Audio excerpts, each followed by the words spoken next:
Hi guys, it's Tony Robbins. You're listening to Habits and Hustle. Crush it.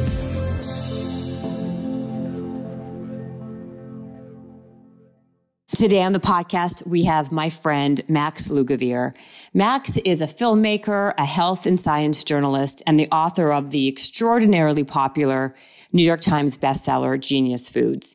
He's written multiple books. His latest book is called Genius Kitchen, which is over 100 easy and delicious recipes to make your brain sharp, body strong, and of course, taste amazing. Max appears regularly on the Dr. Oz Show, the Rachel Ray Show, The Doctors, and he has right now the #1 health podcast on iTunes called The Genius Life.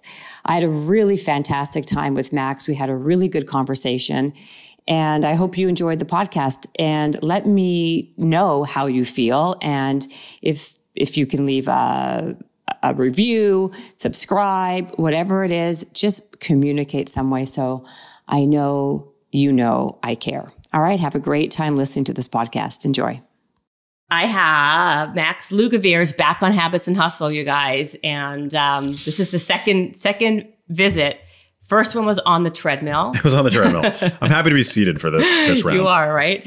Because you were sweating profusely. So was I. It was very hot in there that day. And today, of course, we're actually civilized sitting here. And Max has yet another book coming out.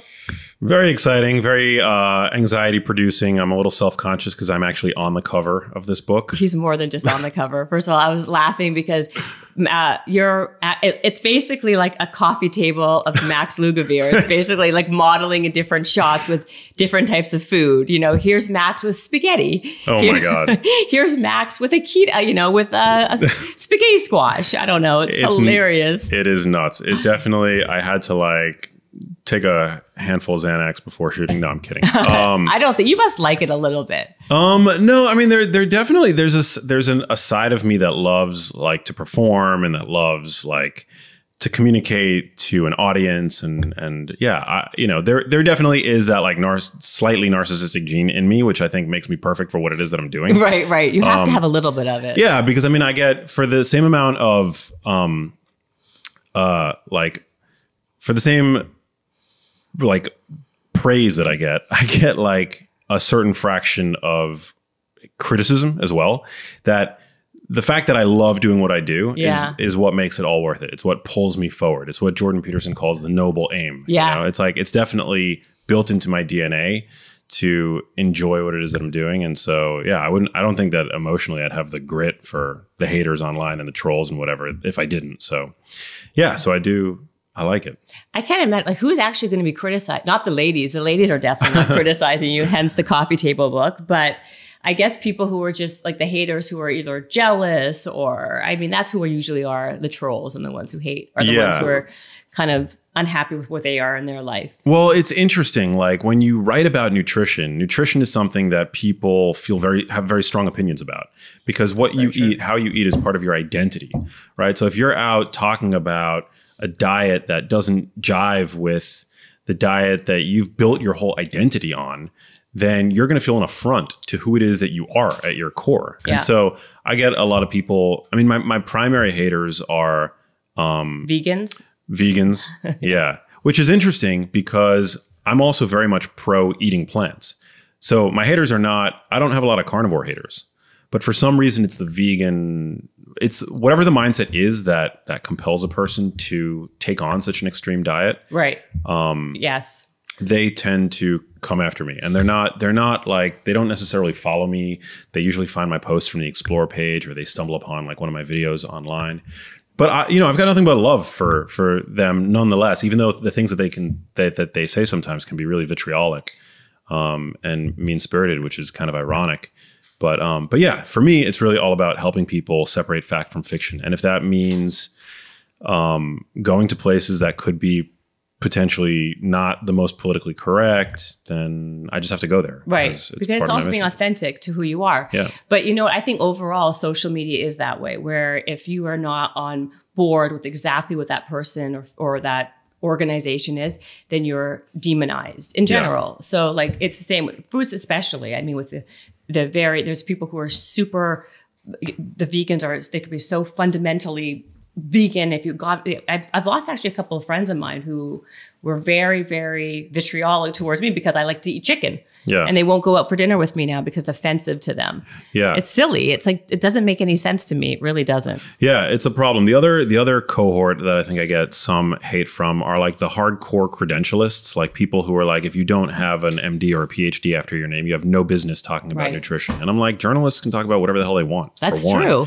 And second of all, I think that if there's anything the past 2 years have shown us is that credentials don't really necessarily guarantee that a person knows what they're talking about. Absolutely not. Just take the range of opinions that we have about any given topic today.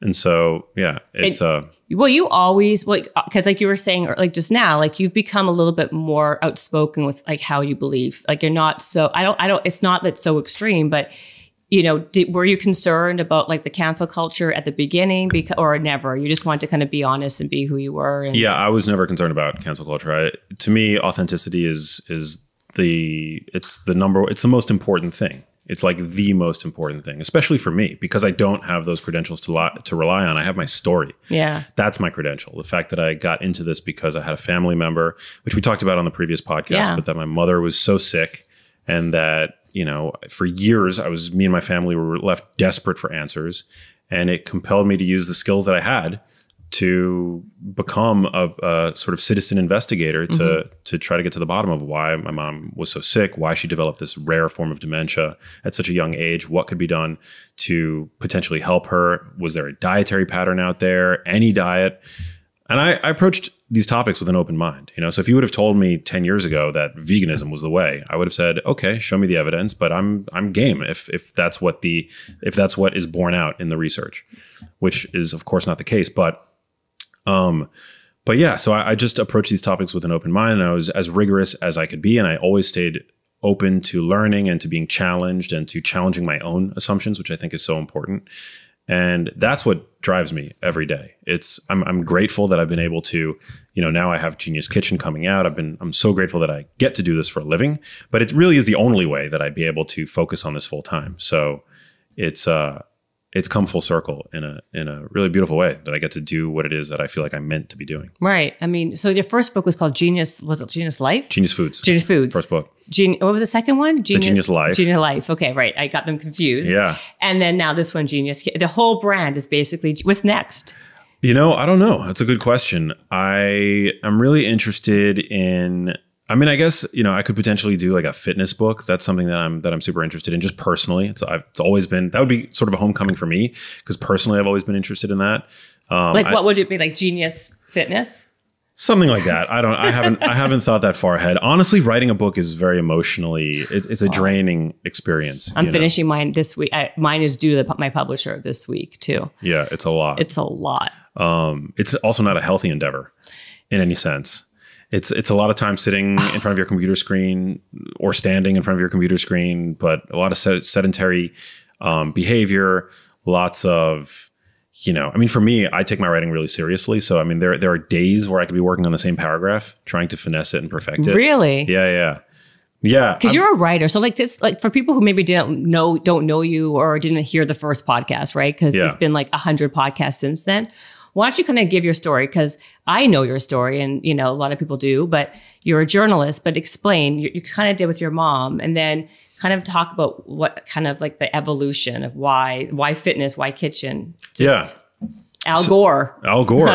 Yeah. So I started college. I'll try to make it as concise as I can, but basically I started college and I had been really interested in fitness and nutrition, and I was on a pre-med track, and I was destined, I thought, to go into medicine. But then where'd you go to college, by the way? University of Miami. You did? In Florida, Okay, I didn't know that. Okay. Yeah.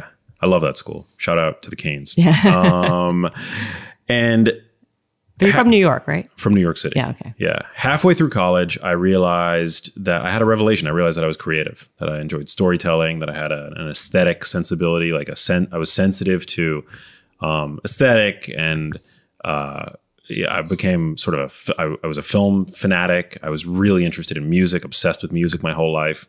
And so halfway through college, I realized, well, it was two things. It was that, and then it was also that my academic career, that my grades were never that great. I would get A's in the classes that I was passionate about. So all my science classes, actually, I got A's in: biology, chemistry. But then I would get really bad grades in classes that were way easier than those science classes, just because my brain, my heart and soul and mind wasn't in it, you know? Like I remember I took an introductory to religion class, which was a class that, I mean, no shade to anybody at UM who's in that major or anything like that, but it was kind of known to be a class that you take easy A. The easy A, yes. Yeah. Yeah. Introduction to religion, right? Like, I mean, it's just like storytelling essentially. And I did really bad in it because I never showed up. I never studied for any of the tests, but the science classes, which is where my heart was, I did really well. But that sort of conundrum for me led to not the best GPA. And I just wasn't super focused at that time.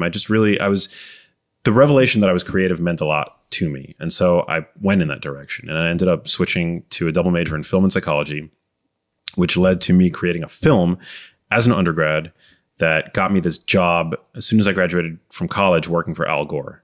And so it landed me this amazing gig where I was like on TV in 100 million homes in the US. I was a journalist in a t-shirt on TV talking about fairly heady concepts. Yeah. And I had like free reign to bring into the fold and discuss things that I was passionate about to some degree. I would talk about health whenever I had the opportunity to, music whenever I was able to.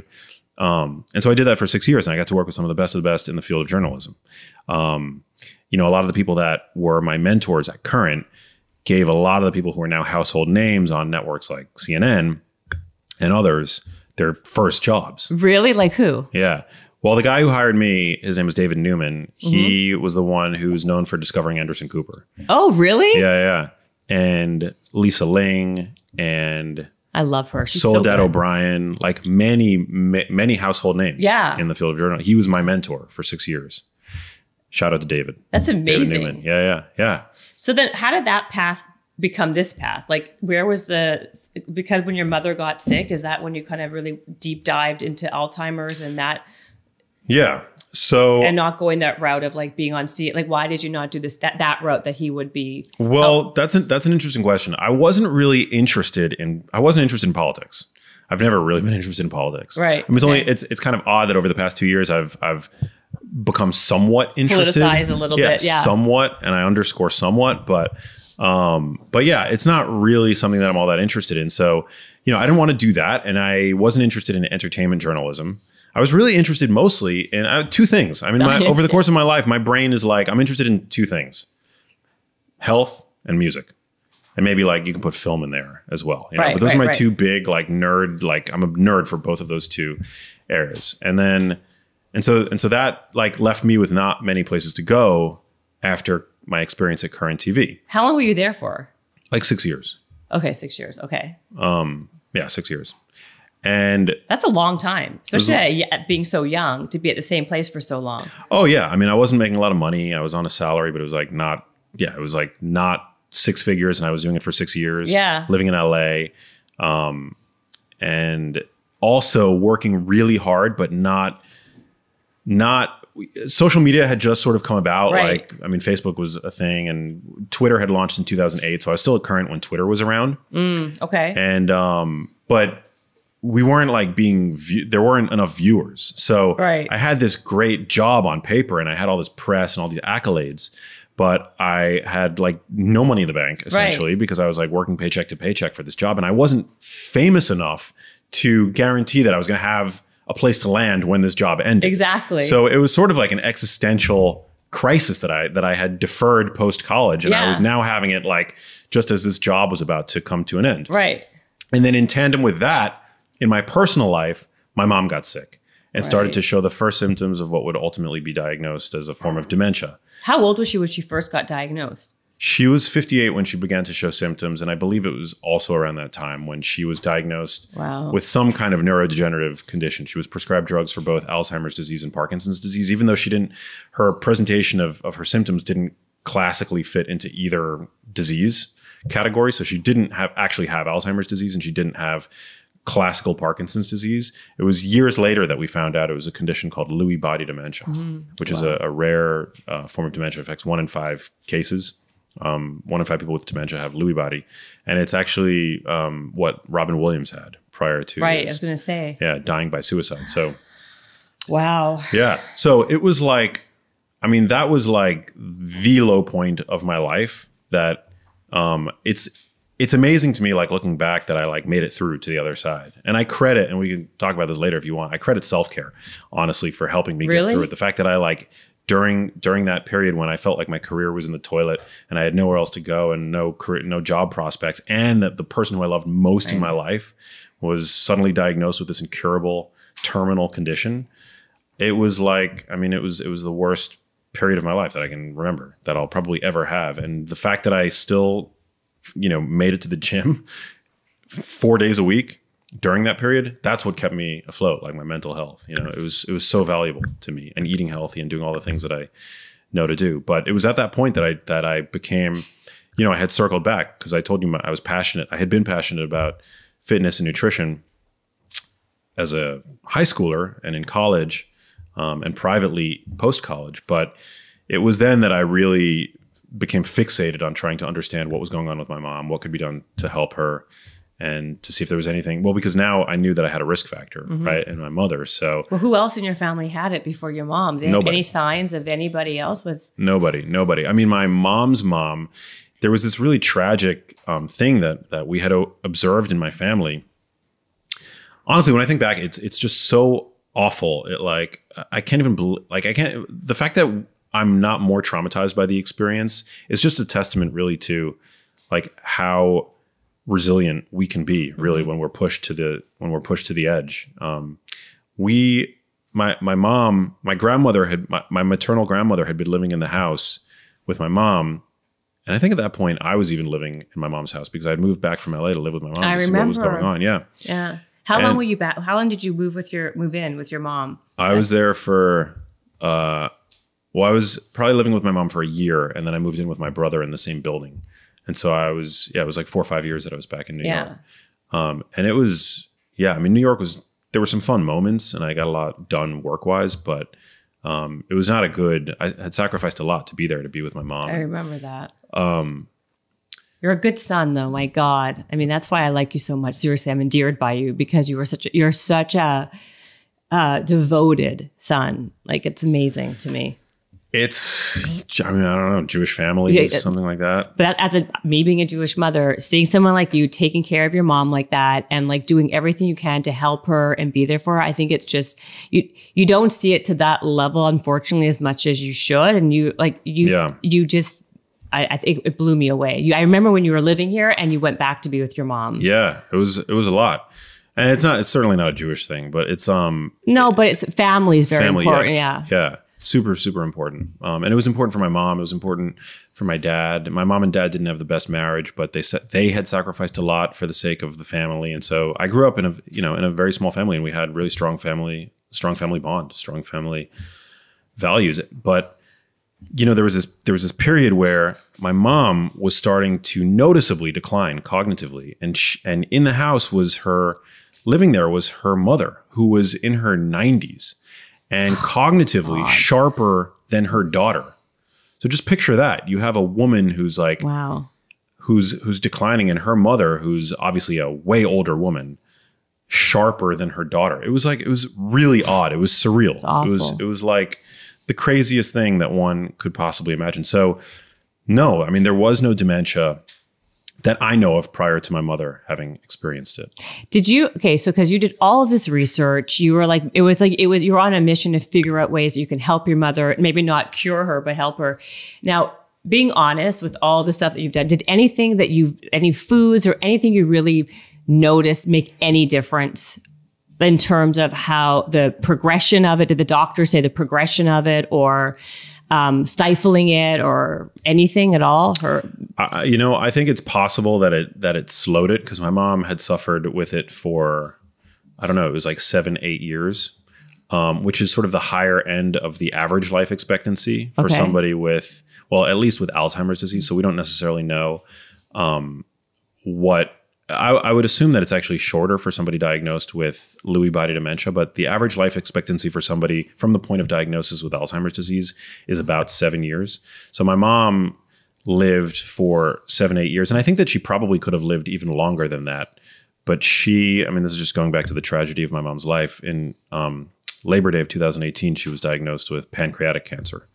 And that's actually what Are you I know. serious? It's horrible. It's horrible. And it was 3 months essentially from the point of diagnosis that she was gone. So that's what she died from. That's what she died from.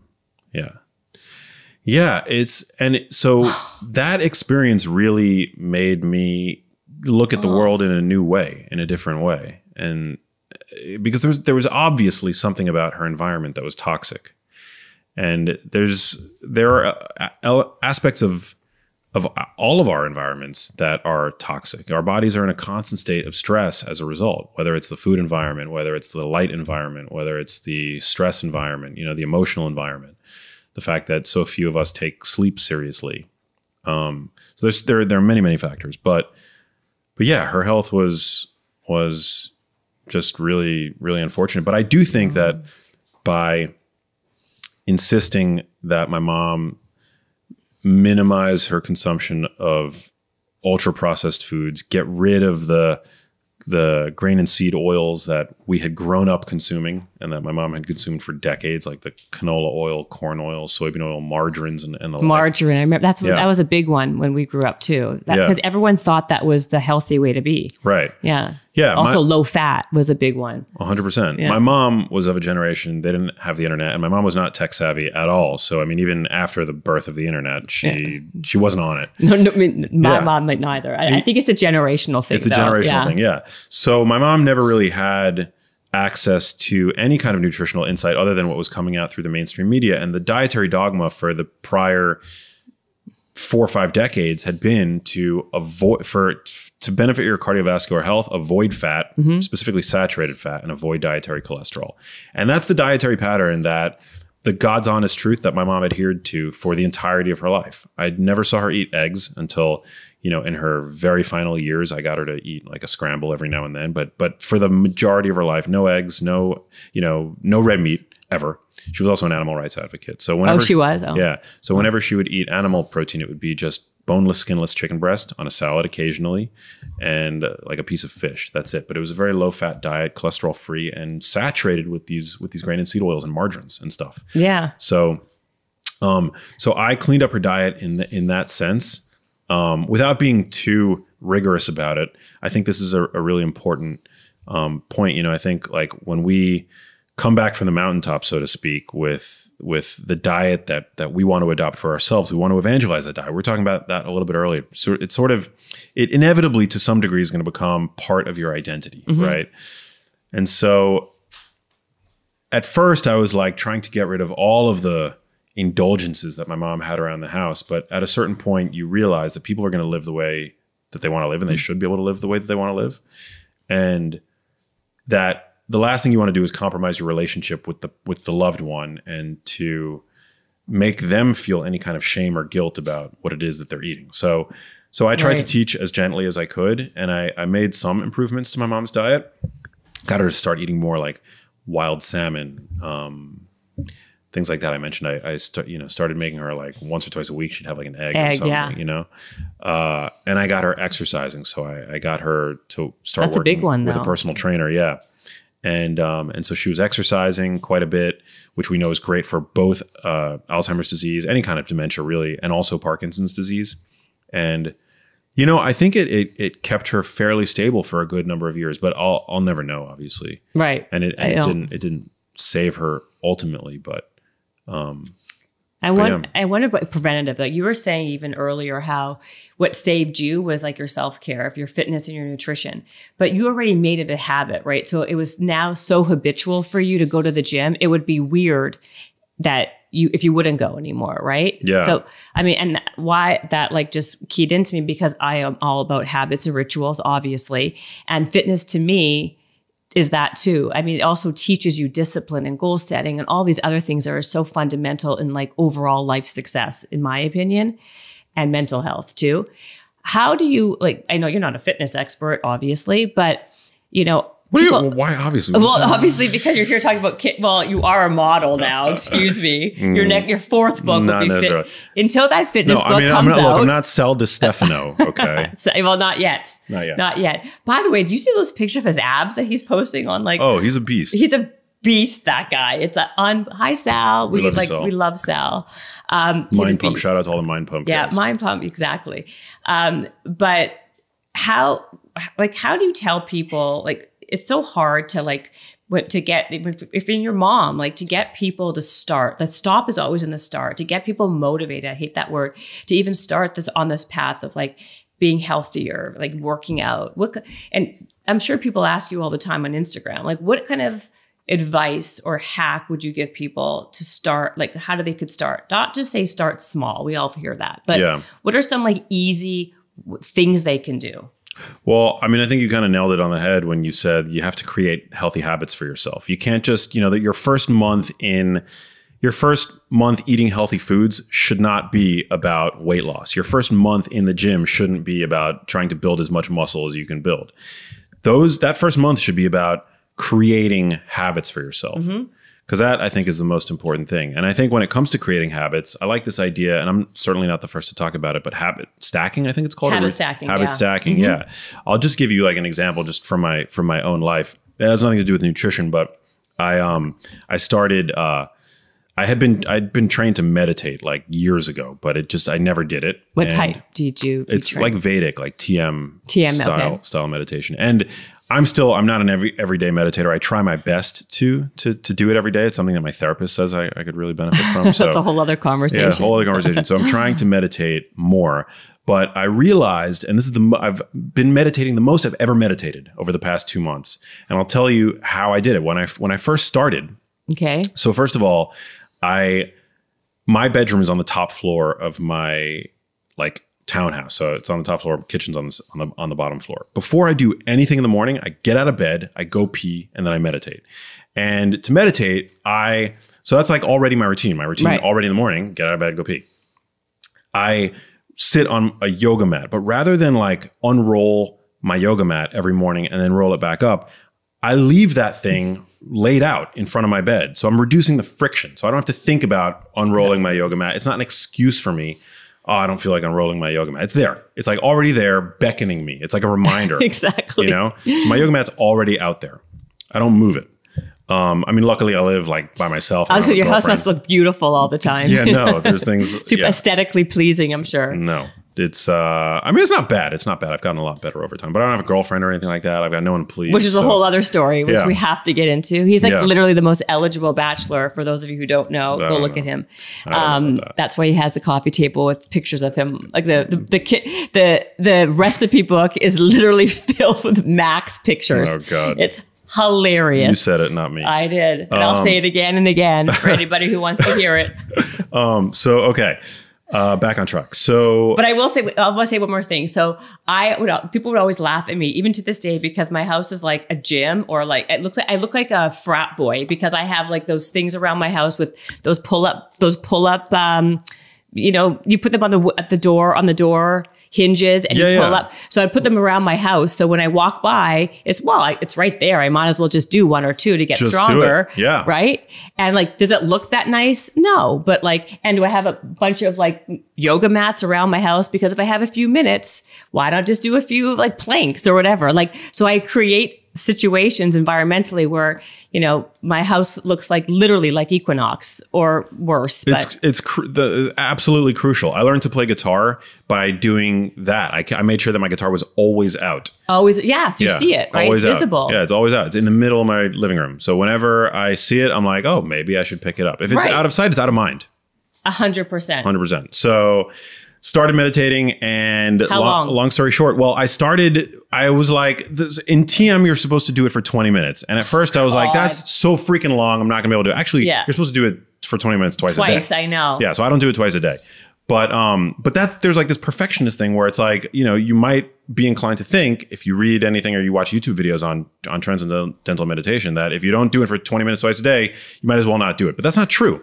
It's like, it's like even a shitty workout is better than no workout. Exactly. Right? Exactly. Have you had that woman on your podcast? She just wrote The Peak Mind, or yes.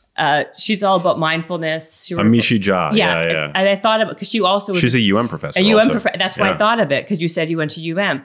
And she even said, like, even doing like, no, it's not like you don't have to do TM or this. Just sit there and like concentrate and think for a minute or two is better than doing zero. Yeah, absolutely. So TM, I mean, shame on you, TM, because who can do 40? 40 minutes is a long time for people. It's a lot. It's a lot. You get, and you've got to like lower the bar, I think, for most people. So I was lower the bar. So I was like, I'm going to lower the bar. I'm sure that 10 minutes is better than no minutes. So I'm going to start with 10 minutes. So I started doing 10 minutes. And I did that 3 days in a row because it's so easy. And my yoga mat was already out. 10 minutes is a long time, actually, too. Is it? Yeah. Yeah. You did 10 minutes, no problem. Well, I did 10 minutes because I have a timer and I just did. Yeah, I did. Did your mind wander? Maybe I did.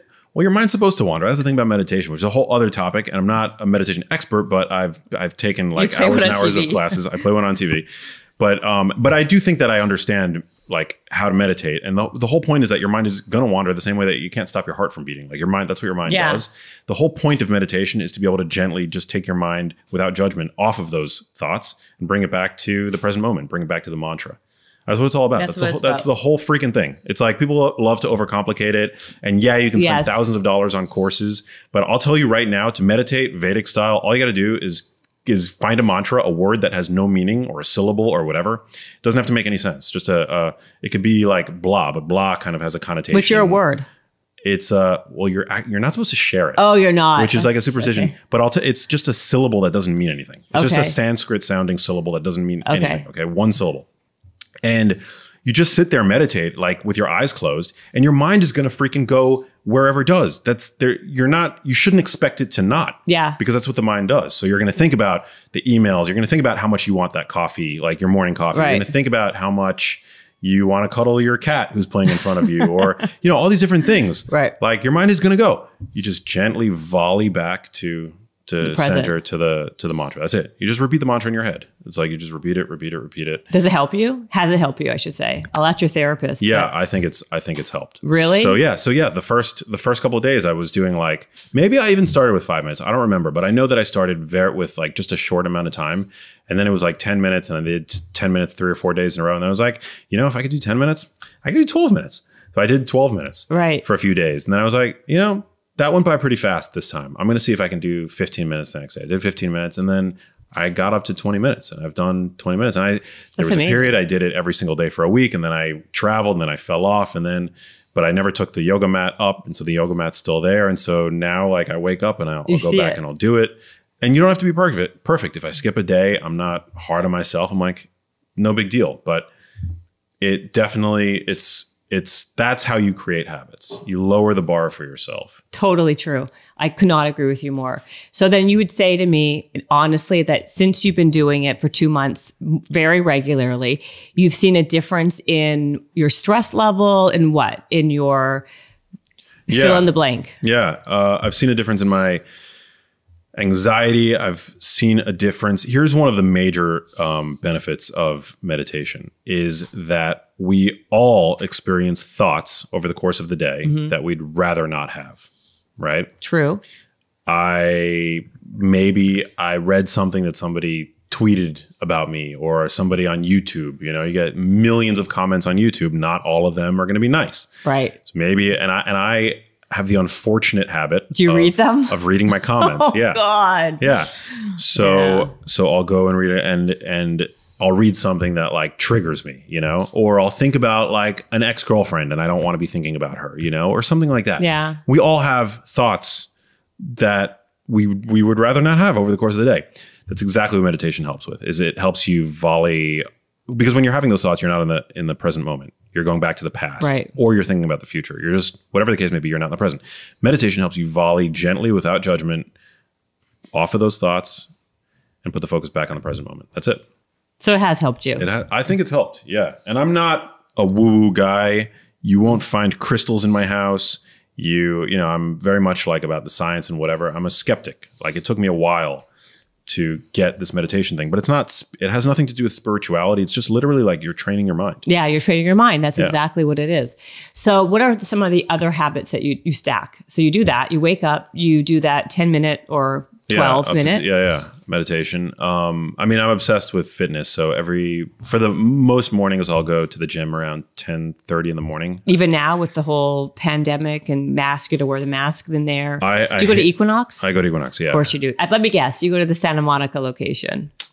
Or West Hollywood West location. Hollywood. Okay. Yeah. I figured. Should I have just revealed that on your huge podcast? Well, I don't know. I think you're going to be just fine. You think? I think there are other people who go to West Hollywood who are maybe a little more famous than you. I think you're probably right. But I don't know. Maybe not. Maybe it's not okay. anymore. I do get people recognize me in that gym. 100. Listen, people recognize you, I'm sure, all the time. You got that messy the boy band looking hair. There you go. You got your cute smile. You got your coffee book table pictures of you. I mean, listen, you're like, especially in the Jewish community, you must be like catnip over there. Oh my God. I'm not really in the Jewish community. I know, but you're still Jewish. Yeah. So you're still a Jewish person. I am, yeah. Who's kind of like spread their wings a little bit, but still, you are like a heartthrob. I always tease Max because you're like a teenage heartthrob. You still look like you're like 21, by the way. I don't think I've ever dated a Jewish girl. I don't know if I should admit that. I always date shikses. You do. That's what my mom. Yes, your mother, I'm sure. Would say. My mom would, yeah. But look, no judgment. I'm not religious, so I don't care. I'm just saying everything that I've just said was in jest. I'm not. No one's judging you here. It's okay. It's all good. But I love the tradition and the culture, and I'm very proud of the fact that I'm Jewish. But I'm not a religious. Were you always kind of like the cute guy though, that everyone like? Did you always have a girlfriend? And when you were younger in school, did all the girls like you? Yes. Don't lie. No, I mean, Did you go to Jewish school? No. I mean, I did go to Hebrew school for a little bit, but it was like, no, it wasn't a Jewish. It wasn't like my main school was a public school in New York City. Okay. And, really? Yeah. Okay. I had a lot of female friends, but I wasn't like the heartthrob or anything like that. I went to a very small school. So when did you become kind of like heartthrobby? Jesus. Like wear your hair all like messy and like kind of like styled, but pretending you just woke up kind of thing. God, I would say it all began my senior year of high school. Like why? Did you grow a lot? Like did you grow a foot? Or? I did grow a little bit, but I started high school with braces and a bad hairstyle, and then I ended high school with a cool hairstyle and no braces, and I had started working out. I became interested in fitness. So you kind of revamped yourself. A little bit, yeah. And you haven't looked back. I haven't looked back. So no. what is your fitness thing? So you go to the gym. So even were you going the whole, like besides when it was closed, but you went right back when you just wore the mask when you had to, or? Yeah, you have to wear a mask, and it's horrible. It's an LA thing. I've spent a lot of time recently in Texas and in Florida. You don't have to wear masks. No, I know both places. Are you there on work related stuff, or are you just work and fun? Like my family, we like Florida. My dad lives in Florida. I love Florida. And, where in Florida? He lives in North Miami Beach. Okay, yeah, you have to. It's like freedom over there. Freedom, yeah. Which look, I think that the whole like wearing a mask while in a gym thing is brutal. Yeah. And I don't know how much it's helping, but it's hindering. First of all, you don't date like that. You're like the health journalist. Can you talk, like, how is that a good thing? Because you're breathing in like bad air, like isn't it carbon dioxide you're breathing? What is it that you're breathing back into your system? How is it healthy? Well, no, carbon dioxide, I've worn a pulse oximeter while wearing a mask just to test it out to see if wearing a mask had any impact on my blood oxygen saturation, and it didn't. So, I don't think that it really is going to affect your oxygen saturation, but it's very uncomfortable, and it makes me it makes me work out less hard. I'm less inclined to want to do cardio if I have to have a freaking mask over my mouth and nose. I know. That's why don't you just not go to the gym for cardio and just do it outside or your house? Or yeah, I mean, we should have done the treadmill today. I know. We should have. I know. It's okay. I hike, like you don't have to wear a mask outdoors, obviously. So obviously. So what is your routine though? What do you do? Like when you go to the gym or work out, like what's your fitness of choice? Well, modalities there are two things that I really enjoy. One is I love lifting weights. I've always loved like just lifting weights. Because you're a guy. I think that may be it, but But I like it too, so maybe I'm a guy. I don't know. No, I think it's great when women lift weights. It's a beautiful thing. It's also the way, like that's how you really build lean muscle mass. I mean, that's really the only way. I mean, you can do all these other things, but at the end of the day, that is the most efficient way to do it. Building muscle is crucial. It's crucial. So I do that, and then I've started over the past 2 years boxing. So taking like I love that. Where do you go for that? I have a boxing trainer and I just do it like in the park in West Hollywood. Oh, that's my favorite. Yeah. Oh, it's I love fun. that. So fun. It's good. I feel like I can kick somebody's ass, which I've never been able to. I would never say that I'd be able to do like previously because I'm not a fighter, but you're a lover, not a fighter, Max. There you go. No, I just, it's great for the brain also, provided you're not getting hit in the head, but the coordination aspect of things,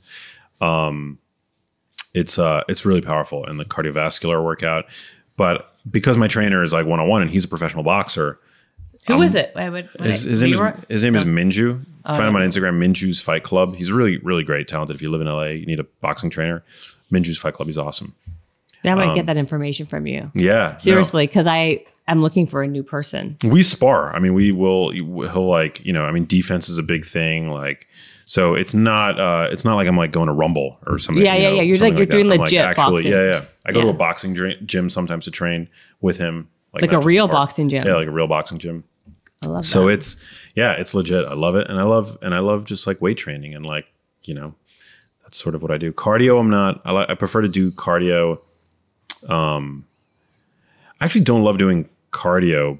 I like to like walk. I love like any opportunity to walk. Mm-hmm. I don't get enough opportunity in LA. I feel like to just walk. Isn't that so ironic? You live like in a very health oriented, nice weather place and like no one walks here. Walking from a health standpoint is so underappreciated and it's probably the best thing. Cause you don't have to go to a gym to be in your best health. Like you don't have to build big muscles, although it definitely helps to be strong. Mm-hmm. But walking, I think, is like bar none, like the best exercise. Do you know that my first book was called No Gym Required, right? I mean, really? You probably didn't know. And my whole company was called No Gym Required. I love that. And it was all about simple ways people could be fit without going to the gym. And people think you have to go to the gym.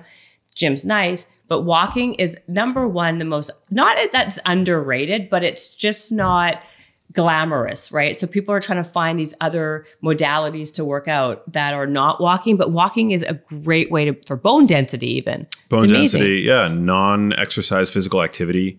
Low impact. Low impact. It provides a huge opportunity for calorie expenditure, just walking. It's great. We should have done the treadmill. I'm upset and annoyed that we're not on those treadmills again. It's okay. I did a little bit of like elliptical earlier. So okay. Well, what you can't double up. You can double up on the meditation, but not on the fitness. No, I guess I could have. Yeah. Damn. Okay. Well, but we already did that. Been there, done that. You're right. We got to like move on, like kind of evolve our relationship. I like this. This is a more sit down style interview. Yeah, it's true. I guess it's like we can keep the variety. All right. I like that. All right. So you do that, and then what else do you do for your habit stacking? Well, the other thing. So I mean, I exercise pretty regularly. The other thing that I do every day. I try to do something every day, even though I'm always conscious of like overtraining. I could drive myself to overtraining because I love going to the gym that much. But no, I try to like alternate it, and maybe on like one day I'll go on a hike or something like that. Are you a yoga person? I used to be. I'm not so much anymore. But I do love yoga. I just haven't gone to a class in like forever. I do spend a lot of time doing like contrast hydrotherapy. So saunas and cold water immersion. I saw you have a sauna. I do. It's amazing. I love that thing. The infrared sauna, that's like the best thing in the world. The best thing I've ever gotten was that thing. Yeah. Do you do it every day? I do it like 5 days a week. That's almost every day. Yeah, almost every day. How long do you go? I don't have a sauna. I used to have a sauna in my house. I don't anymore. Now I go to a place that's open 5 days a week, and I do like hot Russian. It's like called banya. Yeah, which is a sauna that's like just really hot. How hot does that one get? Oh my god, it's insane. It gets up to like 250 degrees. No. Yeah, Are you able to sit in that? It's ridiculous. Like you literally feel like you're dying after 15, 20 minutes in the sauna. Can you do that for that long? And you literally are probably dying unless you get out. Yeah, I do it for 15, 20 minutes. It's hot. It's hard. It's difficult. At that temperature? Yeah. I mean, sometimes less than 15 minutes. Sometimes like 10 minutes. It's really hot. It's really hot. That's how the Russians do it. Oh, and sometimes they make it even hotter. They'll throw like beer onto the hot stones and then they wave a towel around and the whole room it heats up. It's nuts. It's crazy.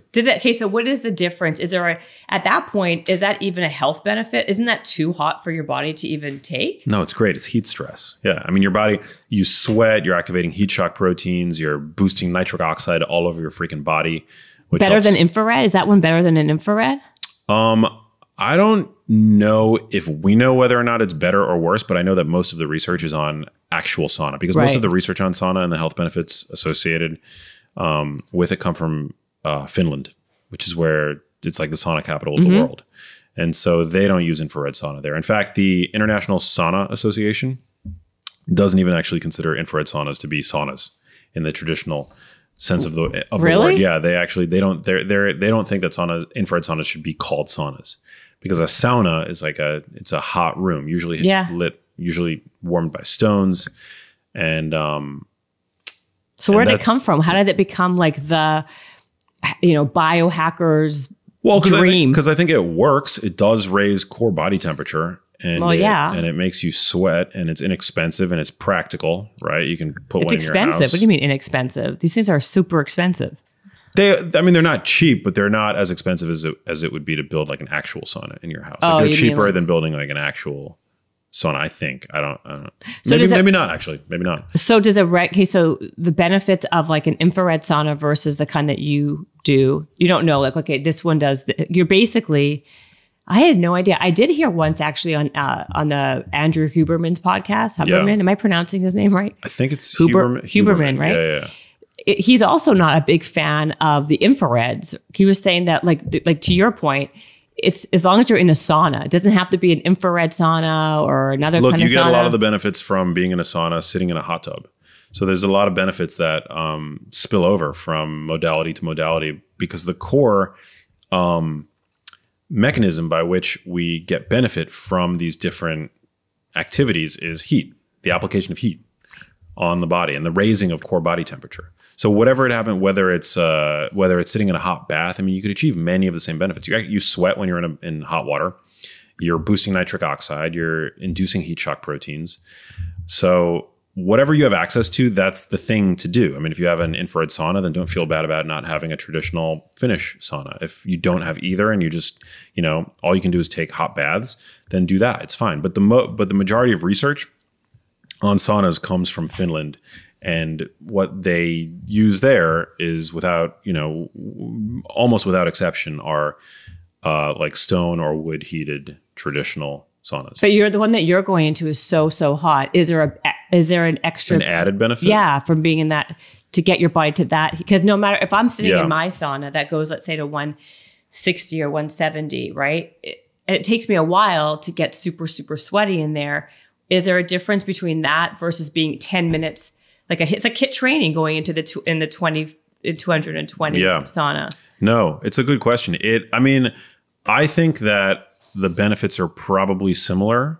Although more, that's a good analogy, like HIIT training, you're getting the same benefits in a more compressed time frame. Yeah. Because it is a significant stress on the body. I mean, as I mentioned, you feel like you're dying in there. And it's that stress, it's that hormetic effect that you want. That's really where the money is. Yeah, I know. With all of these different modalities. So, and then you jump into the cold plunge. And then I jump into the cold plunge. Yeah. And you do that for 3 minutes? Yeah, 2-3 minutes. I put my whole body up to my head in there. I mean, I'll dunk my head too, but I go up to my chin generally, because we accumulate brown fat, which is metabolically active fat tissue in our collarbone, among other places, our armpits and stuff. So I'm trying to get my collarbone. Yeah. So in this region, like really, yeah. That's where. But can't you collect it anywhere else in the body, like my butt? No, you don't get it. No, you don't get it everywhere. Brown fat is only found in a few places, up and down your spine, in your armpits, or on your collarbone. I didn't know that. In your neck, yeah. Probably to some degree around your vital organs, but it's not everywhere. Everywhere else you have white adipose tissue. So if you're covering that, you were going to say, what's the benefit of doing that? So the benefit of cold water immersion, they're over your brown fat. Yeah. Over your neck that would have brown fat underneath. But yeah. Well, the idea is that when you lower your core body temperature, you're encouraging the proliferation of this type of fat. That's brown because it has more mitochondria. It's metabolically active. It burns fat. It burns sugar. It increases your overall calorie burn, so it can boost your resting metabolic rate. And we used to think that this wasn't able to be cultivated in adults. Babies are born with brown fat. But unlike adults, babies don't have the ability to shiver. So what they have is they have brown fat, which is, again, it's metabolically active and it's thermogenic, meaning it creates heat. And so that's how babies stay warm when they're cold. Babies can't shiver. Dude, I always learn these like very like interesting little factoids from you. Even in your book, by the way, like about the potato. Who knew? This is what I like about you. This is why these little things like give me more like that. Babies can't shiver. Oh man, I'm full of brown fat around the collarbone. Yeah. So babies have a lot more brown fat than adults, but adults, because adults we have more agency, right? We can wear things. Babies don't. They're pretty impotent, right? Like in the world. So if they're cold, they have this fat, and that fat is there to protect them, almost like an internal heating pad. Is essentially what it is. Wow. Adults, we have it, but it was thought for a while, since the discovery of brown fat, that we couldn't create more of it. That it was just sort of this vestigial quality of adults, that we don't really have a use for it. But now we know that it helps with cold acclimation. It gets active when we're cold, and we can increase the production of it by spending more time in cold environments. So how long have you been doing the cold and hot? And did you see a difference between how you felt, any kind of health before you started doing that stuff versus doing it continuously? Yeah, I mean, I've been doing it continuously for some time. How long would you say? Well, when I was in New York, I had access to a cold plunge and a sauna too, which I was doing religiously. Yeah. I took a brief break last year. Last year I spent a little more time on the West Side, and I didn't have access to one the way that I currently do. So yeah, but for quite a number of years at this point, I've had fairly regular access to hot saunas and cold plunges. And so, yeah, I mean, I think the benefits are like the benefits that I've seen benefits to my skin. I've seen benefits to inflammation. I have chronic to some degree, like low back issues that have dramatically improved with the cold water immersion specifically. I mean, I also know from a research standpoint that the hot therapy can boost BDNF in the brain, can sort of potentiate, the work that we do in the gym. So it can sort of facilitate that, helps us excrete various environmental toxins in our sweat. Could you get it with one? Because I hate the cold.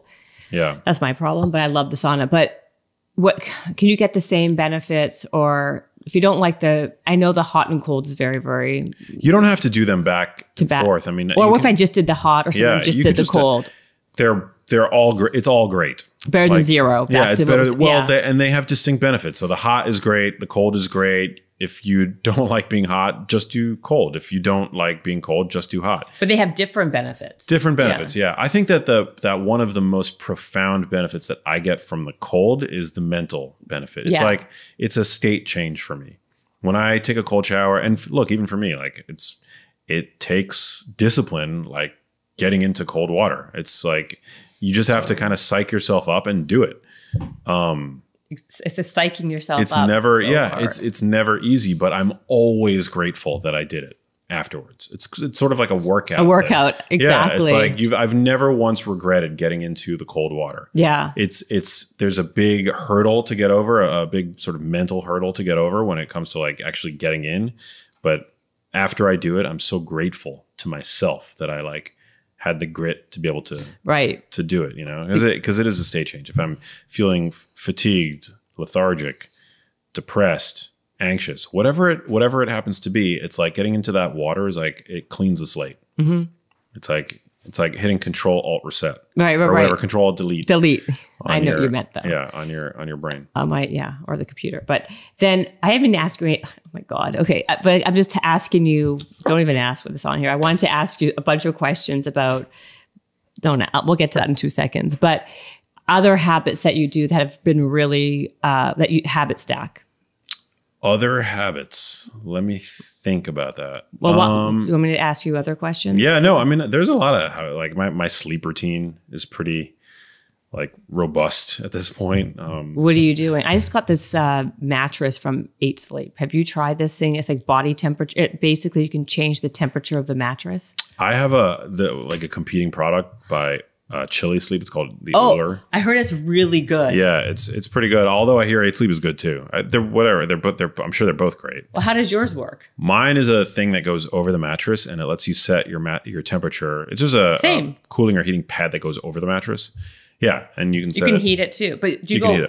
So do you go -3 to when you fall asleep, or -4, and then when you're in REM, it goes to like? No, mine is not. It's not that sophisticated. So I think that's where the 8 Sleep has the leg up. But mine, it's automatic. So every night at like 11 o'clock at night, it goes on and it goes to like whatever. I think it's like set to 64 degrees. Oh, it goes in that way. Okay. So. Yeah, and then it stays that temperature up until like 7:30 in the morning, and then it shuts off. But you can set that. And it's like, again, it does a really good job of like the habit stacking thing. It does it automatically. So I don't even have to think about it. Is it necessary though? Like, I mean, one of those cooling pads? No, it's not necessary at all. But does it make you sleep better? Honestly. I tend to be a hot sleeper. Like there are nights where I wake up like sweaty, and this has fixed that problem for me. Really? And I say that full, no financial affiliation. Right. You just like it. Yeah. Yeah. It's fixed that problem for me. I've always been a good sleeper, but I would often wake up like damp, and it's not a comfortable way to wake up. Like that's such a crazy, that's one of those words I'm like, makes me laugh. Because I'm looking and you're such a sleep guy, and yet you're not wearing an Oura ring, you're not wearing a Whoop, you're not wearing. No, I'm not big on those like tracking devices, although I'll use them occasionally for a time. Is it because of the EMF it can give off? Or? No, it's not that. I just I want to spend less time on my devices anyway. I don't want to be like, that's why the minute I wake up checking my phone to see how I slept. No, I want to be able to like check in with myself to see how I've slept. And I respect those devices. Look, I think there's utility for them. I do want to, I think like as an experiment, like it's worthwhile to like audit your sleep. And there is a little experiment that I do want to run with myself with an Oura ring, but it's not the kind of thing that I feel the need to wear all the time. Right. For example, I want to run this test. So one of the things that I do sometimes when I go to sleep, not every night, but a lot of nights, I'll tape my mouth closed. Oh, which forces nose breathing.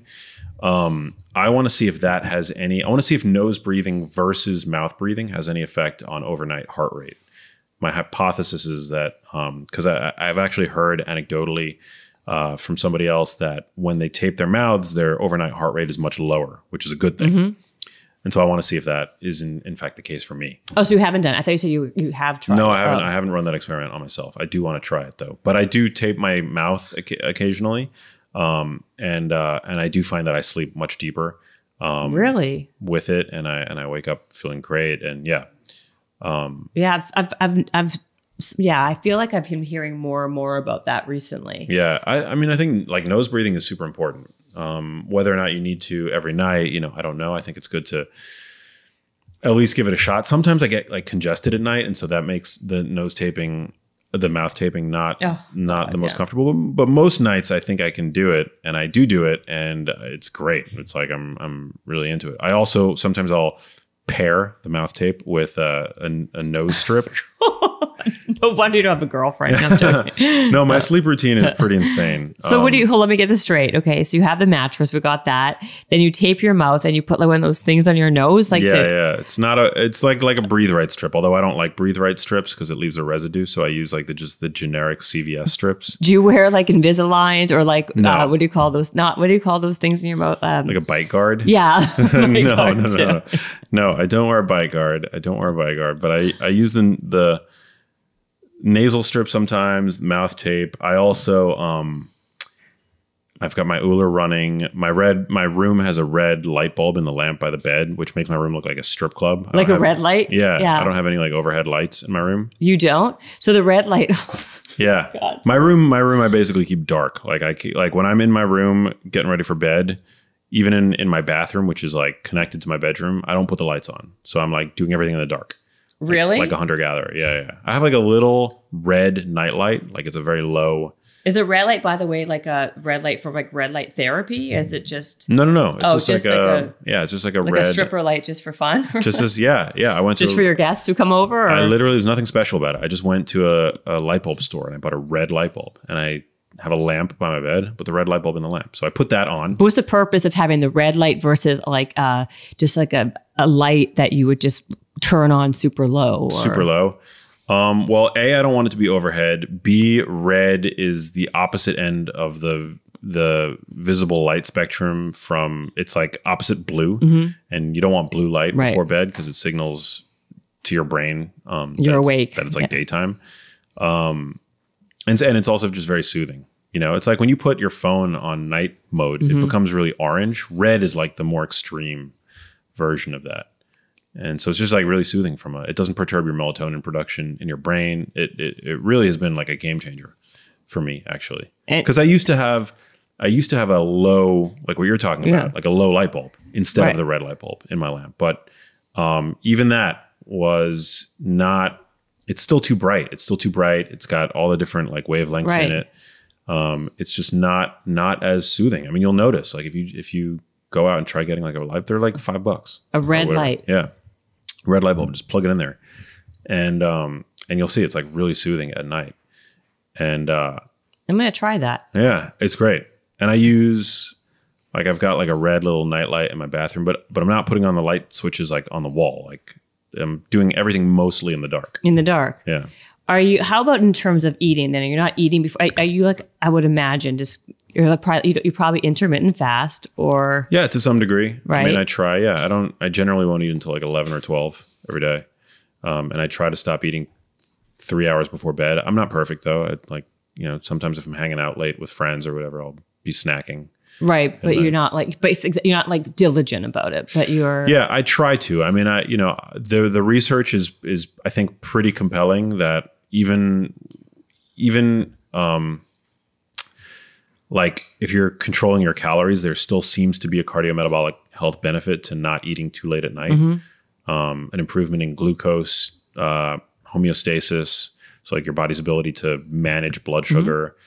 There seems to be an improvement in blood pressure. Some people will argue that it's just a means of controlling your calorie intake. Right. That's what I was going to argue. Right. Yeah. I was going to say. Yeah. I mean, I think there's that, but I think that there's also this interesting signal. A lot of the research is being done by Sachin Panda at Salk University. He's like the circadian guy. And what they're showing is that even when you control for calories, there seem to be other benefits. Whether or not those benefits are clinically meaningful over the long haul, who knows? But I'm optimistic that that intermittent or time restricted feeding is useful, especially for people who don't have the option to improve their food quality. Right? For people that live in like food deserts, I think it's really interesting and compelling that like they might actually be able to just compress their feeding window and see health benefits if they don't have access to like a Whole Foods or an Erewhon or what have you. You love that Erewhon. Yeah. Always comes up in every conversation I have with you. I spend a little too much money there. That place is so ridiculously I don't expensive. shop there though. I shop at like, you do. I shop at Whole Foods, which is still expensive, but Erewhon makes Whole Foods look like Trader Joe's. No, it makes it look like Vaughn's. I'm telling you, that place is like insanely expensive. I have a bunch of these questions that I wanted to ask that I saw in your new book that what I found was interesting. Okay, first of all, these are not necessarily, but you said something that I wanted to kind of just go on, the calories. You don't think that a calorie is just a calorie, right? That's not your, like there are people who are like calories in versus calories out. That's not what you think. No. Do you think that? I'm not saying yes or no. I'm just asking. Yeah, no, I do think calories matter. I do think they definitely matter. The source that it comes from. Yeah, energy balance matters, but so does the source of the calories. A calorie is just a unit of measurement. So a calorie is a calorie. It's like saying a mile is not a mile. But the problem is a mile walking uphill is a lot different than a mile walking downhill. 100%. So like if I had a Mars bar, for example, which is 180 calories versus having piece of salmon that's 4 ounces, 5 ounces. There's a difference in how your body metabolizes it, or you tell me There is a difference. Yeah. I mean, 100 calories of protein is only going to yield about 70 calories. Right. Because protein has a much higher thermic effect than fat or carbohydrates, for example. I like what you just said, though. That's so true. A mile up versus a mile down, very different. Very different, right? 100 calories from broccoli is going to be a lot different than 100 calories from Oreo cookies. So where the calories come from absolutely matters, and that's not something that I feel like is discussed enough amongst fitness circles. Well, that's why I wanted to. I think there's a lot of people. There's 50% of the people who think, your body. I think it does affect your body composition. That's my take on it. But there are people. That doesn't matter if your diet's 800 calories. It doesn't matter where you're getting those calories from. I do think it matters. I think for your how you're going to optimize your brain, your overall energy, it makes a big difference. It's my opinion. Well, I think everybody would agree at this point that. The thing is, sometimes you'll see headlines like nutrition professor proved that you can lose weight by eating only Twinkies, right? Right. Or like the Subway dude Yes. Yeah. When you control for protein, it really doesn't matter from a weight loss standpoint what the other where the other macronutrients come from, carbs and fat. Right. From purely the standpoint of near-term like weight loss and body composition, right? As long as we're controlling for protein, because protein is what helps us maintain our lean mass. So if you're talking about just losing weight from your body, which shouldn't be anybody's goal, right? Then it really is all about calories. But if we're talking about losing fat, then we want to control for protein so that we maintain our lean mass, and then dial down the fat and carbohydrate intake. But does that mean that you can fill out the fat and carbs with like the if it fits your macros model of just like whatever else crap you want to eat? No, because your body still needs micronutrients that help keep you young. And that's going to reflect in your skin. It's going to reflect in your metabolic health. It's going to reflect in so many aspects of your existence. Yeah. That I'm absolutely 100% an advocate of being mindful where your calories come from.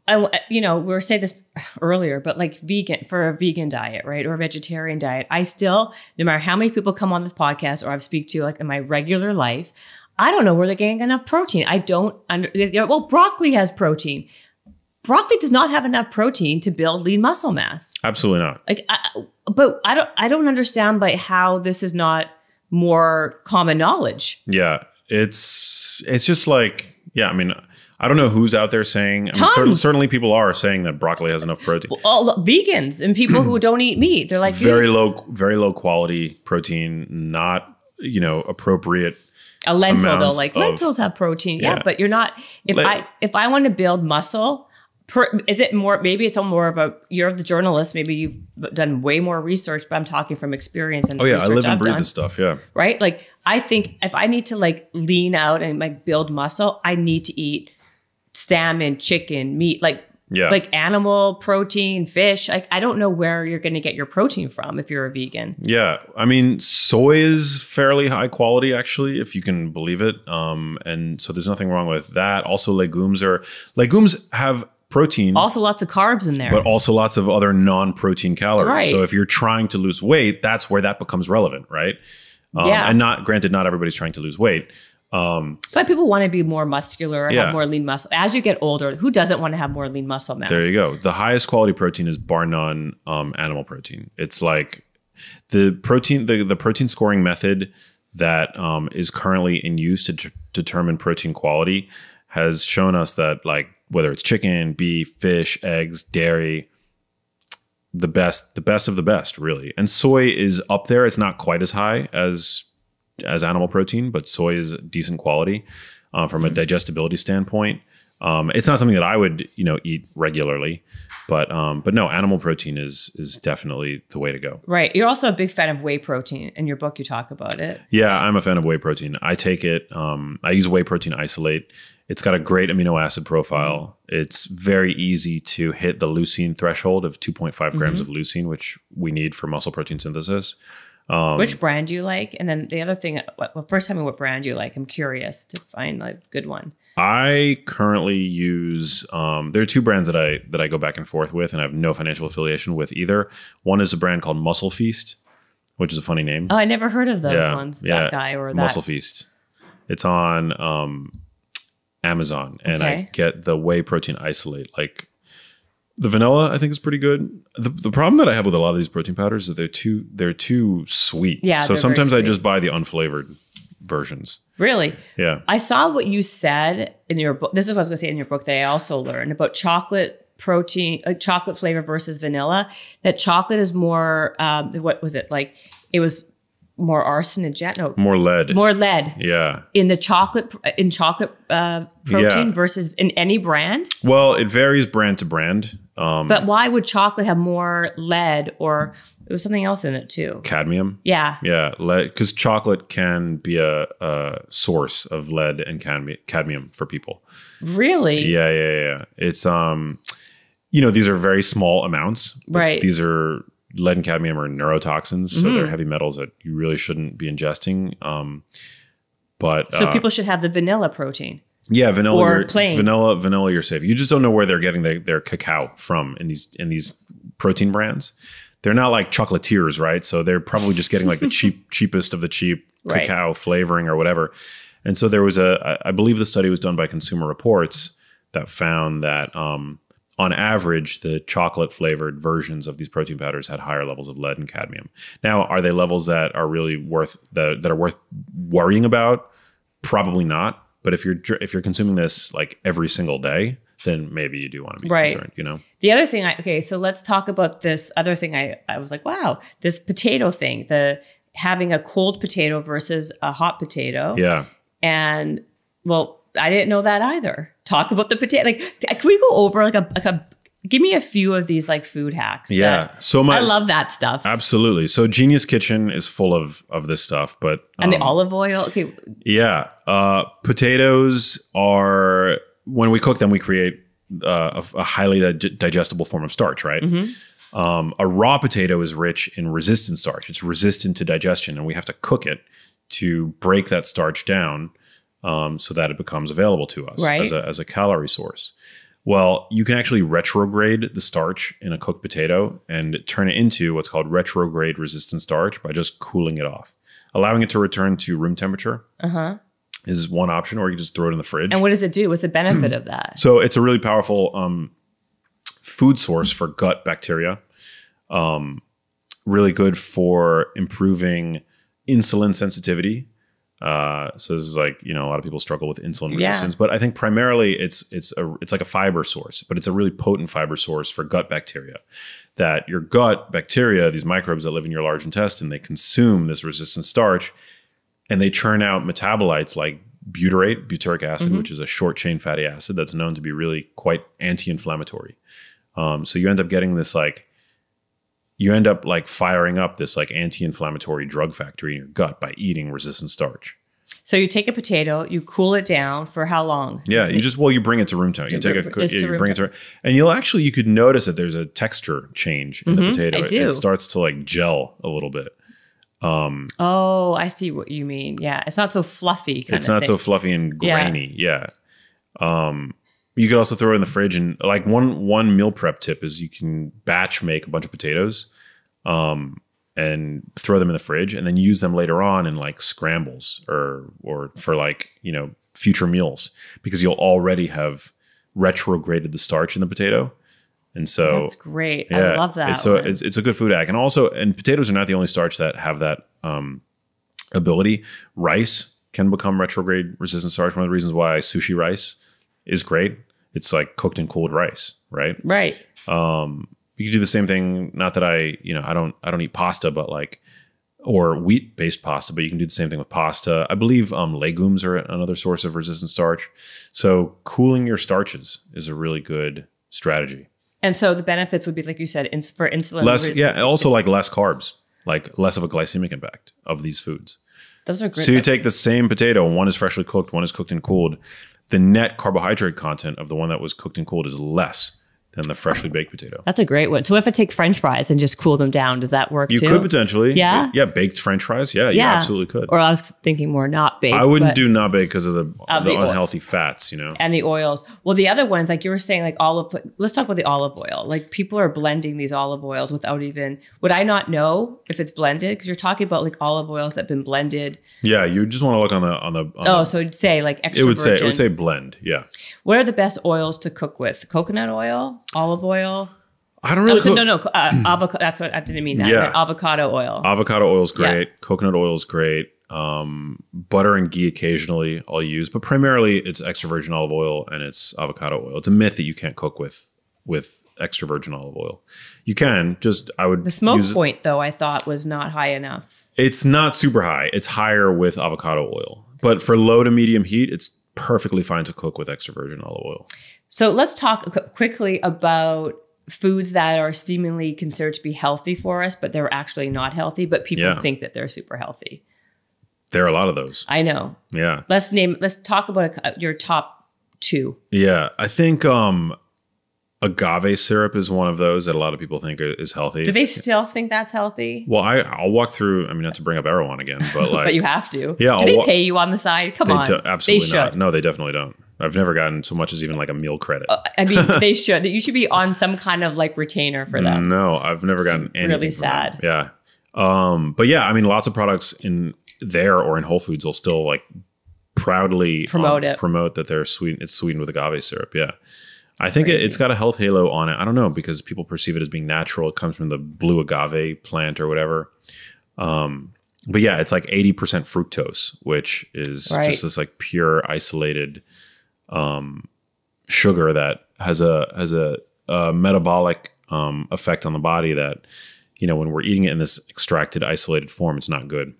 Isn't maple syrup so much better than that? Because it's a natural. Yeah, maple syrup is better. It's still very calorie dense. Yeah. But yeah, I mean, maple syrup is a better option. And honey? Honey's good. Honey's good. Yeah, they're all different. There are a number of different. But there's a lot of calories in all of them, and a lot. It's all sugar. Yeah. It's like pure sugar. Yeah, I'm very pro. Like, I mean, I'll use like monk fruit, stevia.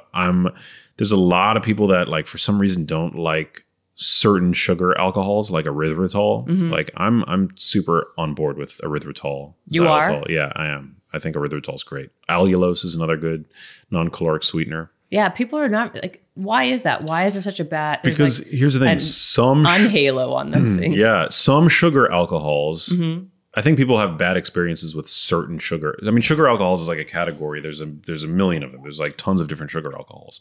Right. Maltitol, sorbitol. The bloat is supposed to be bloating as well. Oh, it does. If you eat too much of certain sugar alcohols, you'll get like crazy like gas and diarrhea that you've never experienced in your life. If you overindulge on some of them, and they use these sugar alcohols in various,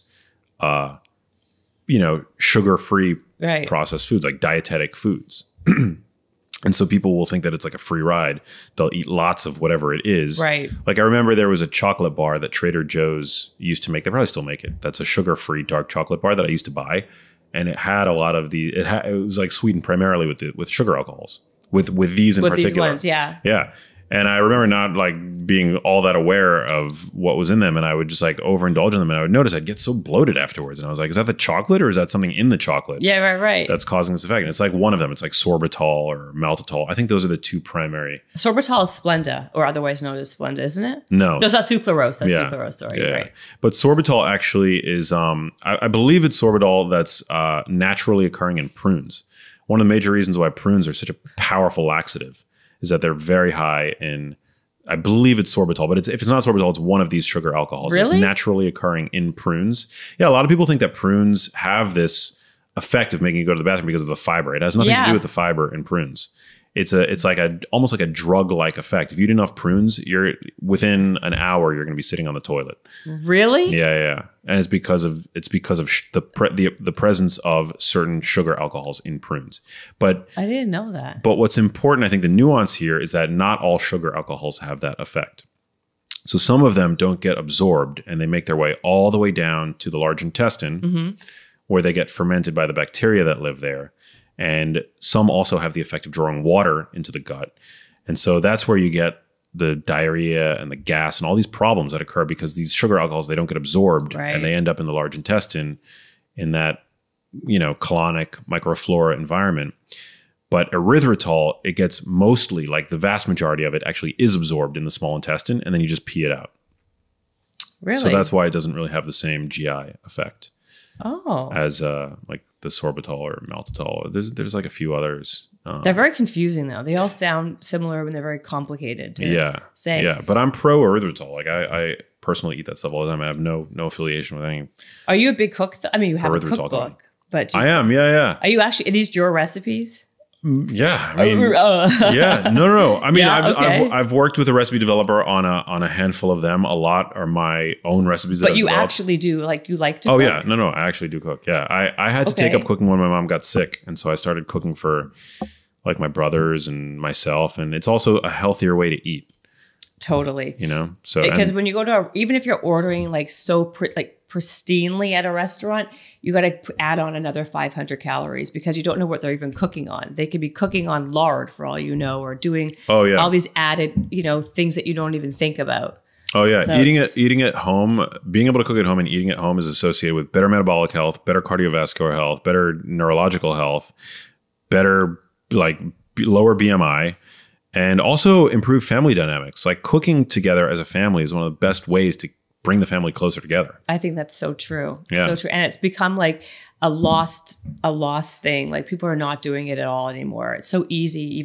Even well, now it's the pandemic, maybe not, but people like order in, or they do takeout, or they're going to no one's really cooking together communally. Yeah. At all. It's a lost art. It is a lost art. One of the reasons why I want to write Genius Kitchen. I mean, it's a great. I mean, some of those recipes are actually. I shouldn't say it so surprisingly. They were actually very. No, I can cook. Impressive. No, they're impressive. And I worked with somebody, but no. I mean, if you look at my Instagram, like I've got recipes. I've gotten into the recipe like over time. I know. Like your page even. You have a lot of food stuff. You and guitar. Yeah. I see you playing a little bit of the guitar. We haven't even talked about that. My God, I feel like this has to be part 1 and part 2. We'll do a part 2. We'll do a part 2.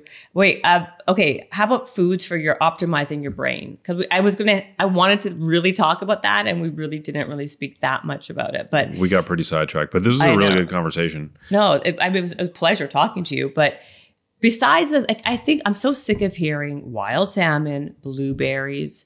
Can you give people a few things that maybe are not so obvious that people can think of to optimize your brain?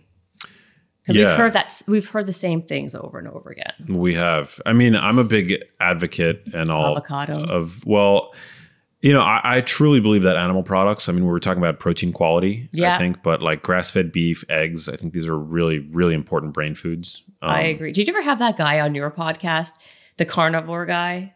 Paul Saladino? Yeah, I've had him on. Yeah. We disagree about, obviously, the place of vegetables, and he's definitely shifted over time. Has he?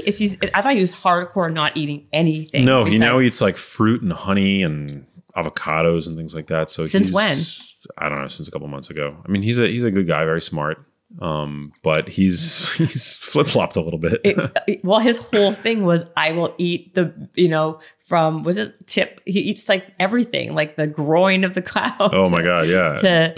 Bull testicle. Yeah, bull brain testicles. And blood. I saw him on his Instagram drinking like turkey blood the other day. I commented and I was like, he was like talking about how our ancestors used to do this. I was like, my ancestors did not do this. He was like, yeah, they probably did. I was like, no, Jews would not do that. No. Have you not seen about the cud? Did you not tell him about what kosher means? Yeah. No, not happening. So then where did he switch? Like, where did he pivot? Because he was pretty hardcore, not even eating a piece of broccoli. I don't know where it happened for him. I'm just glad that it happened. I think that's one of the true signs of somebody who's like really authentic in their journey is somebody who's willing to change their mind about things. Yeah. He was staunchly anti any kind of plant material for a very long time. Absolutely. Not even necessarily a very long time. I mean, he was, I think he had been on the carnivore diet for like 2 years. And then he started proselytizing it. And then he's a doctor too, He's a doctor, yeah. And then he realized the value of honey. I think it had to do with him spending time with the Hazda. He went on a journey where he was spending time with hunter-gatherers, and he saw how much they would integrate honey into their diet. And it just, for him, that's, I think, the evidence that he needed to know that not all produce is created equally. But I mean, in all fairness to like the science, I mean, I think he should have, he never should have drawn such a hard line to begin with. No, I know that's so extreme. It's so crazy. I mean, that to me was like, it was crazy. It was, how long can you be doing that? Yeah. I mean, you think for health purposes, but you said something, I wanted to ask you, I forgot. What do you think about, I think there's now like a lot more people are doing this, eating fruit till noon. situation? Only fruit till noon. What do you think of that? Is that good or bad? In your opinion? There's really no like reason why they should, fruit at noon is going to be no different from the standpoint. Yeah. But it's going to be like what, you can't eat it at 2 p.m. To me, it just sounds like a way of controlling like calories. Controlling your calories. Yeah. But are you a fruit person? I am. Yeah. I love whole fruit, but I eat fruit like in moderation. I eat whole fruit, 0 to twice a day is sort of how I integrate it. I don't like feel like I need to eat it every day, but I certainly enjoy the occasional Honeycrisp apple, or, now it's seasonal for Sumo oranges are in season. I freaking love those things. The big. I'm a huge fruit person. Yeah, I love fruit. I love fruit. Do you think it's very like fattening though if you eat too much of it? Are you one of those? I mean, fruit, sugar. So it's about sugar. Yeah, fruit has calories, so it doesn't get like a free pass or anything like that. But I think the beautiful thing about whole fresh fruit, as opposed to dry fruit or fruit juice, is that it's very satiating because it's got a lot of water in it. It's got a lot of fiber. It's got a lot of minerals and stuff like that. So it's self-limiting in the sense that there are only so many whole apples you can consume, right? Well, yeah. I mean, I could eat like after one, I'm satiated. I don't feel the need to eat two. I don't know about you. Well, I can eat like two. Apples. I love apples. That's like I can eat like two and then probably. But wait, I cut you off. So tell me some foods brain foods, and then we can wrap it up. God knows what time it is. Lord, this has been forever. Okay. Oh man, it's so good though. I mean, it feels quick. It's been like almost 2 hours. We've covered so many different topics. And I didn't even ask you any of my questions. That's okay. We went to other places. You gotta. I know. You have to come back. We thought on our toes. We're gonna do part 2 on the treadmill, though. We'll do part 2 on the treadmill. Yeah. Okay. Wait. Okay. We covered a lot of good stuff. I will say. Go be easier. Be kind to yourself. I'm not going to be that kind to myself because I had things I wanted to ask you. But let's talk about optimizing. Why don't we just do like rapid brain. fire? Okay. Okay. Fine. Brain foods. Go. Yeah. Brain foods. Well, I said eggs, grass-fed beef. Is that another food? It's another food category. Dark chocolate. I mean, I know I was talking about dark chocolate, lead and cadmium. Some brands have lower concentrations of those heavy metals than others, but I think dark chocolate is a really great brain food. But you don't have to eat any of those foods. I think the best thing that you can do for your brain is to just cut out the ultra processed foods. The ultra processed refined grain, convenience, shelf stable products, and also ditch the grain and seed oils like canola oil, corn oil, soybean oil, etc. And there's also, I saw that even though their smoke point is super high, which is why people use them, it's already toxic at a lower temperature, you said. Yeah, those kinds of oils. Yeah, they boast very high smoke points, and they're processed so that they have high smoke points for cooking, but that has no bearing on the stability of the oil in terms of its chemistry. Right. And a damaged oil can damage you. So I implore people to cut those oils out. A little bit here and there. No harm, no foul. The dose makes the poison. But I think from the standpoint of the brain is made of fat. So you really want to feed your body the best fats that you can afford to feed it. Right. And that, I think, means cutting out the industrially refined grain and seed oils that are seemingly everywhere in the modern food environment. Okay, mouthwash. Why is it bad for you? Totally mouthwash. Tangent. Yeah, that's a tangent. Well, mouthwash destroys indiscriminately oral bacteria. So it destroys like the bad bacteria that can cause dental caries and I just picked a question from each area. Bad breath. Yeah. But it also kills off the good bacteria that we want in our mouths. And the oral microbiome helps us synthesize nitric oxide, which we talked about in the context of saunas, right? But nitric oxide, again, it helps to fortify vascular health. So the health of our cardiovascular system. Nitric oxide is super, super important. And so when you eat foods like arugula, like any dark leafy green really, beets, which are a very high source of dietary nitrates, the oral bacteria synthesize these compounds which increase nitric oxide in your vasculature, in your arteries. And so that boosts blood flow to the brain. It's really good for sexual function. It's important for insulin signaling. It's a crucially important compound. But as I mentioned, we rely on oral bacteria to do that job. And so if you're nuking that beneficial bacteria, you're basically shortchanging the ability of your food to have a cardioprotective effect. So you could be eating all the vegetables and healthy foods, beets, whatever, that, you know, you could be making a real effort, right? Like to be eating a salad every day, for example. But if you are nuking the bacteria that live in your mouth, you're not really deriving all of the value of those foods that you should be. There's also evidence that shows that mouthwash after exercise can reduce some of the blood pressure lowering effects of exercise. Really? Yeah. So mouthwash is definitely something that you want to avoid. I mean, specifically antiseptic mouthwash, like alcohol based, or I don't know what they're. So you don't use any mouthwash? No, I don't use any mouthwash. Yeah, definitely not. You know, medically sometimes there's a necessity for it, and that's fine. But day to day, you don't. Yeah. You know, I should ask you, I mean, I want to ask you this. It doesn't really fall into any category, but you do so much research and you're like, you just are so knowledgeable. You know, I lost my taste and my smell when I got COVID, even though I've been vaccinated, and I still have not got it back. And I think because of it, I've talked to so many people, and it's the same with everybody. Like a lot of people are still, you know, lost their sense of taste and smell. They still have not got it back. Do you have any suggestions or any information or, I don't know, ideas of how people can get it back? Me? Yeah, no, it's a good question. I mean, I'm just going to throw my own hypothesis mixed with anecdote into the mix. I had COVID too, and I didn't lose my sense of smell at all. When did you get it? Of taste or smell at all. I got it in, I believe it was like July of this past year. And I had it like, my symptoms were not super mild. Like I was pretty sick for like 8 days. Oh, that's, yeah. Yeah. But I didn't lose my sense of taste or smell. And those are neurological symptoms. Yeah. It's brain. It's for your brain. Yeah. So my hypothesis is, and I can't prove this, but, that it's the diet, it's the genius foods. It's the fact that I'm eating these foods on a consistent basis that are helping sort of guard, you know, provide protection to my brain. We know that carotenoids, you know, DHA fat, and again, I'll never be able to prove this. I eat so much of that, though. It's an anecdote. There's no research, but it's just me kind of speculating as to why, because everybody else that I know lost their sense of taste and smell, and I didn't, not even for a day. So.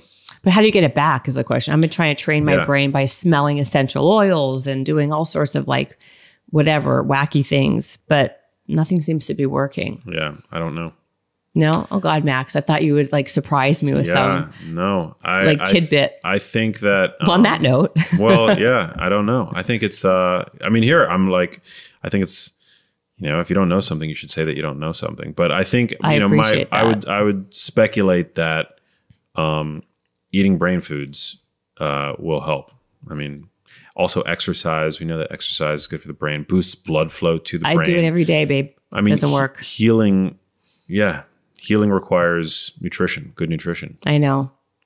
Well, maybe you can research it and come back for part 2 and let me know. There is data that suggests that healthy diets are associated with better COVID outcomes. Totally. Like, listen, I was sick for a day and a half. Yeah. And it's just this one lingering thing. I think I have it back a little bit. Was it recent? How recent was it? Yeah, like yes. No, I'm joking. Yesterday. Oh, no, I'm joking. I tested negative a bunch since, but 3 weeks ago. Oh, yeah. I would give it some time. That's still pretty recent. And you probably had like Omicron, which is primarily it looks like an upper respiratory condition, which is actually a good thing. Super congested. Yeah. Yeah. Like I was like kind of flu-like for a day and a half, but it's really the congestion that killed me. Yeah. What I had was Delta, which was not as mild. I mean, I was fine. I was never at risk, you know, as far as I knew of going to the hospital or anything like that. You just felt like shit. I just felt like shit. Yeah. Like I was like, you couldn't peel me off my couch for 8 days. That's a long time. Yeah. I actually think I had Delta because you don't lose from what I understand, you don't lose your taste and your smell with Omicron. Yeah. That's interesting. Yeah. I haven't heard that. You don't. It's more like achy for a few days. It's the most mild of all of them, but it's the Delta that you're losing your taste and your smell and the other, whatever it was before. Wow. Yeah. You got lucky. What's the hybrid? Deltacron? Deltacron? Yeah, maybe I had that. Yeah. Or maybe you had Flurona. Flurona. Or what? Exactly. There's all these different like... Flurona's like the big thing right now. But then by tomorrow or next week, there'll be like 4 other variants. It's like the new Sharknado. Yeah, it's Sharknado. 2022 Sharknado. It's so true though. It literally does sound like a bad... Oh, it does. Like straight to video... horror movie. Like a home video. Yeah, but I feel like I feel like there's a light at the end of the tunnel. I think Omicron is a blessing in disguise based on the current data. Because it keeps on getting more mild and lighter and it's lighter. increasing in transmissibility, but who cares if it's less virulent? Yeah, if it's less 100% true, right? Yeah, that is going to usher in natural herd immunity. Yeah. And act as like a booster for everybody who's gotten their vaccines, right? Right. Absolutely. That's why and for those who haven't. So I hope you're right. I hope you're right. But oh geez. Okay, we're gonna wrap this because we have a whole other thing we're doing right now. Oh man. Yeah. Max and I are now moving to the kitchen and we're gonna be doing a cooking with Cohen episode. This was so fun. Thanks for having me. This was so fun. I love having you on. So I mean, not for people who don't know Max and you're just like getting to know him now. Max, tell us and tell people where they can find you and all your wonderful details. Absolutely. Your address, phone number for the ladies. Definitely pick up my new book, Genius Kitchen, which is a kitchen resource and recipe book. It's probably going to be a bestseller like all the other ones. Oh man, I don't know. I hope so. I worked really hard on it. I'm very proud of the format. It's not just a recipe book. It's got a lot of information in it. He worked really hard on the photo shoot. Yeah. It looks great. It looks great. It looks great. I host my own podcast called The Genius Life. Number one, right? In health? It's been number one. I don't think it's currently number one, but it's definitely it's a great podcast. Yeah, thank you. You're welcome. That means a lot coming from you. And I'm on Instagram. At Max Lugavere. Yes. Easy to find. Yes. And thank you, Jen. You're so knowledgeable, so cute. I love having you, and thank you for being a guest. Habits and hustle, time to get it rolling. Stay up on the grind, don't stop, keep it going. Habits and hustle, from nothing into something. All out, hosted by Jennifer Cohen. Visionaries, tune in, you can get to know them. Be inspired, this is your moment. Excuses, we ain't having that. The Habits and Hustle podcast, powered by Habits.